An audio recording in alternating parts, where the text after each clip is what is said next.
selamat pagi, salam sejahtera buat kita semua. Kali ini jumpa lagi dengan dunia per-BPR-an yang kali ini saya mendapat tamu istimewa sekali, yaitu Ibu Misti.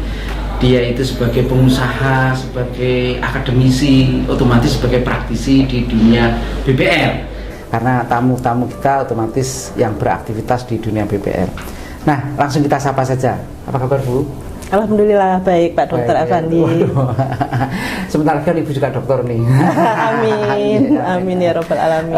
Bu Misti, sebagai pengantar kami tolong Bu diperjelas terkait dengan Ibu ini siapa sih gitu. Monggo. Baik, terima kasih Pak Dokter Afandi atas waktunya. Terima kasih semuanya. Assalamualaikum warahmatullahi wabarakatuh. Saya Misti Haryase yang saat ini adalah posisi saya di Dirut PT BPR Buduran Delta Purnama. Kesehari-harian saya di situ. Akan tetapi ada juga sisi-sisi lain dari kegiatan saya. Akademisi, Bu ya. Akademisi, iya. Akademisi ini dalam rangka pengabdian atau dalam rangka mencari cuan, Ibu? Terima kasih Pak Dokter Afandi. Kalau dibilang mencari cuan, enggak juga, karena niatan Bismillahirrahmanirrahimnya ada di sini. Kebetulan saya alumni Universitas Muhammadiyah Sidoarjo dan saat ini wajib mengabdi lagi kepada lembaga ini. Oke, ya itulah agar kita bermanfaat. Sesuai kita lahir itu kan diadani berguna bagi nusa bangsa dan negara. Iya betul. Gitu. Oke, Bu Misti. Di aktivitas di dunia BPR, Bu, tentu romantikanya cukup banyak, Ibu ya. Apalagi Ibu kan sekaligus pemegang saham gitu, Bu ya. Romantikanya seperti apa, Bu? Dari mulai dulu mungkin BPR juga punya tempat sampai sekarang itu seperti apa, yang sekarang juga persaingan semakin ketat dan regulasi juga semakin dari bank umum ke BPR. Gimana Bu pandangan Ibu tentang BPR yang Baik. Kalau saya sendiri di PT BPR Buduran Delta Purnama mulai tahun 93 Pak Dokter Afandi. Di situ saya nggak langsung ke Dirut, tapi di accounting dengan berjalannya waktu, perkembangan zaman dan seterusnya saya menjadi KTU, Kepala Tata Usaha. Kemudian di tahun setelah itu menjamah ke direktur, ke wakil dari direktur utama. Baru di tahun-tahun saat menjelang dirutnya sudah mau akan pensiun, saya diangkat menjadi direktur utama di PT BPR Buduran Delta Purnama. Terkait itu semua dinamika pastinya sudah luar biasa, apalagi saat-saat ini dengan perkembangan zaman, dengan era-era disruption, maka kita mau nggak mau, suka nggak suka harus mengikuti perubahan itu sendiri. Sedangkan kalau kita tidak mengikuti, kita akan tergilas oleh alam gitu Pak Dokter Afandi. Jadi ya kita harus siapkan terutama mental, sumber daya manusia dan ditunjang oleh IT. Nah, teknologi atau industri berbasis teknologi inilah yang harus kita benar-benar kita kejar, kita ikutin, kita jangan sampai lengah. Dan kita tahu pasti ya, pesaing kita ini bukan hanya mikro, bukan hanya koperasi, LKM dan lain sebagainya, atau bahkan sesama industri BPR atau bank umum, tapi sudah fintech gitu loh Pak Dokter Afandi. Jadi itu yang kita benar-benar harus banyak belajar ya, banyak mencari informasi dan banyak memberikan ruang gerak untuk berkolaborasi gitu Pak Dokter Afandi. Saya ingin tahu Bu, dari BPR yang istilahnya jadul zaman dulu, dengan sekarang itu apa? Ibu kan mengikuti dari dulu lah, dari dulu. Seperti apa sih Bu pandangan Ibu? Mungkin para milenial ini Bu, yang sekarang main YouTube ini nggak tahu dulu BPR itu seperti apa. Lah, dan zamannya Pak Tuh atau zaman sekarang yang Pak Jokowi gitu seperti apa gitu. Zamannya Pak Tuh versi Pak Jokowi gitu ya.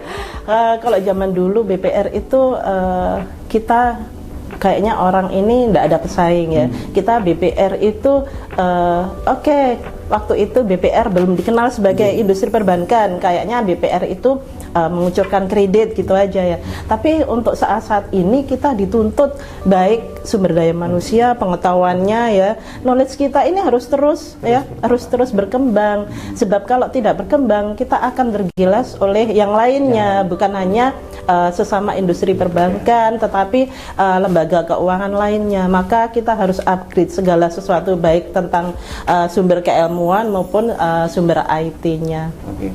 perketentuan tentu ini Bu sudah diregulasi bahwa 5% itu dana pendidikan, dan Ibu juga sebagai pengurus Yapindo yang merupakan penyiapan pengkaderan dari SDM terutama yang di Jawa Timur. Nah, sebenarnya diregulasi sudah mewajibkan itu. Artinya apa? Artinya 5% dari SDM itu bisa diambil uang dari kementerian itu, tapi kadang belum sehingga perkembangan teknologi, perkembangan dunia luar, pesaing kita itu tidak dibarengi dengan SDM yang di dalam. Pandangan Ibu seperti apa Bu ini? Kalau Ibu saya yakin sudah itu, sudah itu. Nah, pandangan Ibu seperti apa? Saya sepakat sekali Pak Dr. Afandi, sebab dari kemampuan sumber daya manusia kan berbeda. Ketika kita hire, ketika kita rekrut, itu tidak semua itu mempunyai basic yang sama gitu. Ketika kita hire dari katakanlah S1, tapi berkemampuan seperti yang kita harapkan itu belum. Jadi mau nggak mau kita harus benar-benar mengikutkan ke dunia pendidikan, pelatihan sesuai dengan divisinya masing-masing, ya tugas dan fungsinya. Maka dengan dana yang 5% wajib kita cadangkan untuk peningkatan kualitas sumber daya manusianya itu ya udah kita salurkan, kita distribusikan. Iya. Ya, karena Ibu juga pengurus gitu kan. Iya, alhamdulillah. Alhamdulillah. Kalau dari kacamata Ibu sebagai pengurus Yapindo itu Bu, kan kita bisa melihat, Ibu mungkin bisa melihat ya. Berapa besar sih persentase kira-kira? Apakah itu masih ada yang luang? Dana itu nggak kepakai atau memang untuk lembaga lain? Kalau di dunia, kalau yang di sekiranya anggota BPR yang di Jatim Bu. Kalau menurut saya sendiri ada proporsi ya Pak Dr. Afandi ya, mana yang harus kita ikutkan di ruang gerak seperti dengan pengembangan sesuai dengan job disk-nya, mana yang sifatnya general, sifatnya umum. Ini kan juga sumber daya manusia wajib ya bisa mengeksplor, jadi punya fenomena tersendiri. Apa yang sebenarnya untuk pengembangan dari sumber daya manusia yang ada di PT BPR Budonan Tirta Purnama. Kalau saya seperti itu. Kalau dari BPR lain pun Ibu kan tahu kira-kira yang ngikutin, wah ini belum optimal nih atau seperti apa nih? Terkait dengan BPR yang lain belum optimal dan sudah optimalnya, saya rasa saya masih ini ya belum tahu persis. Iya, karena kan memang dunia industri juga kita kaitkan dengan dunia bisnis, pasti ada tanda kutip gitu kayak antara BPR satu dengan BPR lain. Oh ini juga pesaing gitu kan, walaupun sesama industri nih, sesama BPR-nya, tapi ya mana yang harus di open, mana yang harus di close, mana yang setengah-setengah. Jadi gitu Pak Dokter. Atau ini yang diikutkan hanya jajaran pejabat eksekutif ke atas saja, termasuk direksinya, atau gimana? Sudah merata kan? Saya rasa merata Pak Dr. Afandi. Akan tetapi di lembaga Yayasan Perbadindo ini kan masih pada level-level tertentu untuk yang bersertifikasi ya. Tapi untuk yang lain, divisi-divisi yang lain kan ada semacam smart leader, marketing secara digital dan lain sebagainya. Ini kan terus kemudian KYC. Nah, ini kan semua jajaran ya, baik lini, middle maupun top. Ya, oke. Nah, kayaknya itu kalau bicara masalah pendidikan itu fasih. Wah, ini. Karena juga sebagai pengajar tadi Bu ya, sebagai pengajar di ini. Nah, bagaimana Bu dunia pengajaran di kampus seandainya ada program yang Kampus Merdeka itu diterapkan agar bisa link ke dunia usaha, atau terutama ya kita langsung fokus saja ke dunia BPR. Sebenarnya gimana? Baik, kalau itu sudah ada pada kurikulum Merdeka Belajar itu ya Pak Dr. Afandi ya. Saat ini setelah, kalau saya bilang setelah ya belum selesai juga ya pandemik ini sampai kapan gitu.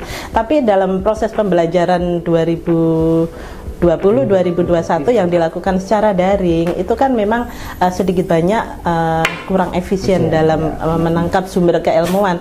Akan tetapi ini ya dunia pendidikan masih mempunyai wacana yang lebih, dalam artian mahasiswa atau peserta didik ya baik SMP, SMK, SMA dan seterusnya itu mempunyai kancah terdepan dengan adanya pendidikan via daring. Jadi sumber keilmuannya tidak hanya textbook, akan tetapi dari YouTube, kemudian dari konten-konten kreatif itu. Maka sebagai tenaga pendidik ini lebih leluasa lagi ya untuk eksplornya, karena ketika kita mengadakan pertemuan maka harus ditautkan. Lah ini kan kita harus diwajibkan untuk kreatif. Ya. Jangan sampai kita pastinya ya kita sebagai seorang tenaga pendidik itu merasa bahwa aduh anak-anakku lebih ini nih, lebih canggih nih dengan era-era yang kekinian, karena memang generalnya itu generasi milenial kan mumpuni sekali tentang digital ini Pak Dokter. Jadi alhamdulillah sih dengan adanya era teknologi ini membantu sekali tenaga pendidik maupun tenaga kependidikan ke depannya. Jadi sudah kalau tadi Pak Dokter Afandi menyampaikan versi Pak Jokowi nih ya. Jadi kalau menurut saya pribadi sudah berkemajuan gitu ya, berkemajuan dari tahun-tahun Pak Tonya kalau kita sambung ke industri perbankan. Di satu sisi begini Bu, kan tadi Ibu menyebut bahwa sekarang di era pandemi daring gitu ya, ini kependidikan kita eksporkan. Sekarang tapi begitu kita ada offline-nya itu malah minta yang daring ya, apa itu alami juga gitu. Nah, inilah yang mungkin seperpandangan saya, kok anak-anak ini sekarang malas semuanya daring ya, maka benar juga itu ada program kampus Merdeka Belajar agar dia juga bisa langsung ke dunia pekerjaan yang di ini. Nah, tapi gaungnya Bu dari dunia usaha, contoh di kami saja, mungkin di Ibu juga belum merata. Kami sudah coba kolaborasi dengan beberapa kampus, tapi ternyata mahasiswanya juga belum begitu menyambut. Nah ini apakah karena kelamaan daring sehingga gini aja yang penting nanti toh zoom-zooman nanti keluar nilai atau seperti apa? Pandangan Ibu seperti apa Bu ini? Pandangan Ibu seperti apa? Jadi kan anak ini kok cenderung sudah ada offline nih, misalnya seminggu nih kamu dua hari aja lah offline-nya, seharinya online gitu kan. Nah terus ada kayaknya Pak Nadiem ini makanya media berakar karena itu mungkin lag dari orang udahnya zona nyaman di Darling saja gitu kan, nggak keluar biaya transport, nggak biaya kos gitu kan, maka dia ada kampus Merdeka. Nah pandangan Ibu seperti apa? Baik Pak Dokter Afandi, menurut saya sih dengan adanya area zona nyaman bagi siswa-siswi, bagi mahasiswa, tadinya kan bisa kuliah, bisa sekolah itu dari manapun gitu kan Pak. Bisa juga dari kafe-kafe yang mana di situ ada wifi untuk nongkrong sambil minum gitu ya. Tapi kita juga harus mawas diri bahwa benar nggak anak peserta didik kita ini mengikuti ya pembelajaran kita, perkuliahan kita gitu kan. Walaupun fokus dan hendaknya walau alam gitu ya. Yang pasti kita mewajibkan harus on cam. Ketika mereka on camnya kadang itu dimunculkan wajahnya sekilas. Baru close sekilas lagi. Tapi untuk saat ini dengan adanya kampus Merdeka Belajar dan sebagainya itu bagi saya sih ini suatu perubahan yang sangat signifikan untuk era-era milenial tadi, karena memang sudah diarahkan ke era-era digital. Maka itu diparalelkan Pak Dokter Afandi, dari kurikulum Merdeka diparalelkan ke segi bisnisnya, sehingga siswa-siswi kita, mahasiswa kita sudah diarahkan ke begini loh kehidupan nyata, kehidupan realnya itu kamu harus seperti ini nanti. Jadi hal yang seperti itu ini sudah diwajibkan oleh Mas Nadiem Makarim selaku Menteri Keuangan, Menteri Pendidikan untuk mengacu bahwa memacu anak didik kita ini sudah mengerti bisnis gitu loh. Aplikatif. Notabene-nya itu adalah manusia saat ini, insan saat ini itu dididik untuk bagaimana sih sebenarnya cara untuk mencari uang dan menerbitkan uang itu Pak Dokter Afandi. Siap. Wah, ini fasih sekali. Makanya anak Ibu semua dikeluarkan ke luar negeri guys. Bukan semua, cuma satu Pak Dokter. Cuma satu. Biar tahu juga ya. Biar ikut Mas Menteri gitu ya. Harus bantu. Amin. Gimana Bu kehidupan anak-anak Ibu yang juga punya pendidikan luar negeri atau pengen menyerap inspirasi pendidikan luar negeri untuk diterapkan di dunia pendidikan Ibu atau seperti apa Bu? Ini yang agak sedikit ada paradigma yang berbeda ya Pak Dokter Afandi. Ketika dia itu mengikuti pendidikan di sana, ternyata paradigmanya sudah paradigma sana, karena kehidupan di sana kan lebih gitu ya. Lah ini budayanya juga beda, maka dia sendiri sekarang juga sudah bekerja di sana, sehingga enggan untuk kembali ke Indonesia. Oh, gitu. Ibunya bilang, nak, Siapa yang nurusin Ustaz? kamu ini dilahirkan di Indonesia tercinta, kamu NKRI, jangan menjadi warga negara asing. Kamu harus kembali dan memberikan kontribusi terhadap Indonesia terkait pendidikan dan pengalaman yang kamu alami di sana. Gitu, Pak Dokter Afandi. Lebih ketarik di zona nyaman sana, enggan kembali gitu. Sepertinya begitu. Ada dua pilihan ini Pak Dokter Afandi, ya, mau kembali atau menetap di sana. Jadi pendidikannya maunya di sana untuk menyerap ilmu untuk diterapkan di sini, ini ya masih belum bisa ini terlaksana. Iya. Oke. Nah, dari semua itu Bu, Ibu di dunia pendidikan, di dunia otomatis hari-harinya di dunia BPR, terus juga mengemban amanah sebagai ibu, tentu kewajibannya sangat mulia. Bagaimana kolaborasi ketiganya itu seiring sejalan secara harmonis nih kayaknya Bu? Ini memang memerlukan waktu yang kadang-kadang itu ekstra, tapi saya sendiri hanya sebagai seorang perempuan ya Pak Dokter Afandi, jadi benar-benar mana hari, mana waktu untuk keluarga, mana hari untuk industri, mana hari untuk dunia pendidikan. Jadi dengan adanya daring kemarin, alhamdulillah kita masih satu meja, bisa ini semua. Tapi karena sekarang sudah luring, kelasnya lumayan ya Pak Dokter ya. Kemarin tuh dapat 9 kelas ya lah ini. Sehingga pada saat pagi ada jam kuliah, ya udah kita berangkat dulu. Kemudian pas gitu kembali lagi ke kantor. Ada telepon misalkan harus di organisasi. Untuk kantornya beli sendiri. Kamu sendiri gitu kan. Kampusnya milik Tapi iya. donatur terbesar gitu ya. Enggak. Jadi gitu, selalu mengharmoniskan itu semua ya, bagaimana pintar-pintar bagi waktu gitu. Iya, siap. Oke, nah Bu Misti, sekarang kan teknologi juga semakin ya cepat. Tadi Ibu sudah menyinggung bagaimana penyesuaian di dunia BPR ini baiknya menurut Ibu dari kaca praktisi, dari kaca seorang akademisi, dari kaca seorang pengusaha, dan dari kaca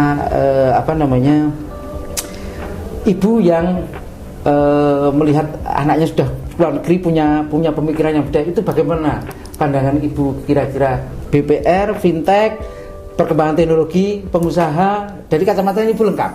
Direksi iya, pemegang saham iya, gitu kan, akademisi iya, bagaimana Bu?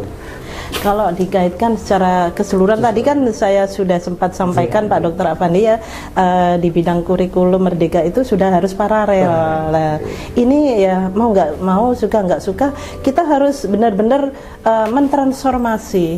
Jadi anak-anak milenial yang sudah kekinian, yang ini akan kita genjot, akan kita push untuk memberikan kontribusi lebih. Ya kita yang era-era jadul ini harus sadar diri bahwa kita ini harus disupport oleh mereka-mereka yang kekinian, era milenial. Jadi alangkah baiknya kita sambut. Makanya ini saya pingin sekali bagaimana memberikan kontribusi dari industri terhadap dunia pendidikan, dan di lembaga yang lainnya itu saling sinambungan. Jadi untuk selanjutnya sih BPR Buduran mengharap dengan sangat sih SDM-nya ini mumpuni di bidang teknologi, itu satu. Kemudian yang kedua kolaborasi. Bagaimanapun kita kolaborasi. Karena apa? Mengingat keterbatasan internalnya kita, baik di bidang permodalan, sumber daya manusia, investasi terkait dengan IT dan lain sebagainya itu. Jadi kesimpulannya sebagai pemegang saham membatasi pemegang saham ini menyesuaikan gitu ya. Harus menyesuaikan kondisi saat ini supaya tetap survive, minimal survive ya. Oke Bu Misti, itu yang bincang-bincang kita ya, agar juga dari kacamata akademisi juga, kita juga sebagai akademisi juga sebagai praktisi itu bisa mengelingkan dan menyiapkan SDM, terutama bagaimana regenerasi ini bisa berjalan dengan teknologi yang semakin gencar, dan dunia BPR sudah harus berubah diri gitu Bu ya. Betul, siap. Oke Bu, closing statement Bu. barangkali untuk teman-teman BPR seperti apa? Terima kasih Pak Dr. Afandi. Untuk teman-teman semua yang belum bergabung dengan fintech, ayo bergabung. Karena saya sedikit banyak sudah menjalankan itu. Karena mau nggak mau, suka nggak suka, kita harus ke depannya mau kemana ini industri BPR kalau kita tidak mengikuti era-era disruption, era-era perubahan yang ke arah digital, apalagi dengan munculnya BPR Go Digital. Terima kasih Bu Misti. Begitu teman-teman BPR se-Nusantara, salam sehat kita semua dan tentu usaha dan BPR-nya. Terima kasih. Terima kasih.